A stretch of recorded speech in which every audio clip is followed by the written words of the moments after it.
Hello friends, good day. Welcome to Read with me.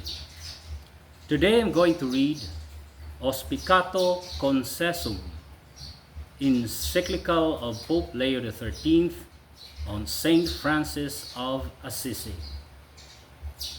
To all the patriarchs, primates, archbishops, and bishops of the Catholic world, in the grace and communion of the Apostolic See, venerable brethren, health and the apostolic benediction.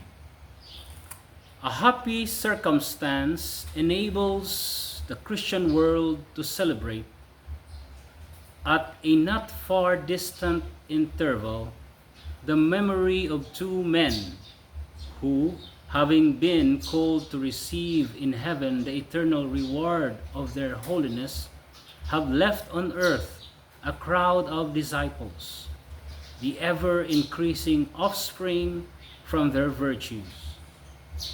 For after the centenary solemnities in honor of Saint Benedict, the father and lawgiver of the monks of the West, the opportunity of paying public honors to Saint Francis of Assisi will likewise be furnished by the 7th centenary of his birth. It is not without reason that we see therein a merciful intention of divine providence. For by calling on men to celebrate the birthdays of these illustrious fathers, God would seem to wish that they should be induced to keep in mind their signal merits, and at the same time to understand that the religious orders they founded ought on no account to have been the objects of such unbefitting acts of violence, least of all in those states where the seeds of civilization and of fame were cast by their labor, their genius, and their zeal. We are confident that these solemn feasts will not prove fruitless to the Christian world, which has always and rightly deemed the religious orders its friends, and thus, having honored as it has with love and gratitude the name of Saint Benedict, it will strive with equal ardor by public festivities and by numerous acts of piety to revive the memory of Saint Francis. Nor is the field whereon this noble rivalry in devotion will be displayed bounded by the limits of the region where this great saint first saw the light, nor by those of the neighboring territories enlightened by his presence, but it extends to every part of the earth, wherever the name of Francis has become known and his institutions flourish. Certainly we, of all others, approve of this seal for so excellent an object, especially because we have been accustomed from our youth to admire Francis of Assisi and to pay him a particular veneration, because we glory in being on the roll of the Franciscan family, and because more than once we have, out of devotion, climbed with eagerness and joy the sacred heights of Alvernia. There the image of that great man presented itself to us wherever we trod, and that solitude teeming with memories held our spirit wrapped in silent contemplation. But however praiseworthy this zeal may be, it is not enough. It must be understood that the honors in preparation for Saint Francis will be especially pleasing to him who is honored, if they who pay them derive profit therefrom. Now their solid and lasting fruit is in the attaining some likeness to him, whose eminent virtue is an object of admiration, and in endeavoring to improve by imitating him.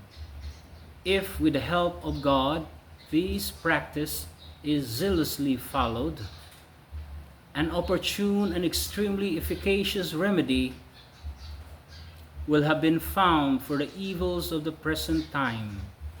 And therefore it is that we wish, venerable brethren, not only that these letters should convey to you the public testimony of our devotion to Saint Francis, but that they should, moreover, excite your charity to labor with us for the salvation of men by means of the remedy we have just pointed out.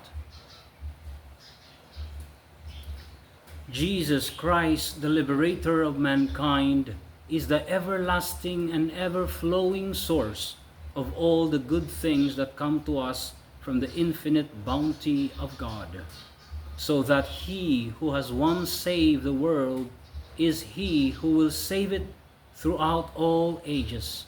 For there is no other name under heaven given to men whereby we must be saved.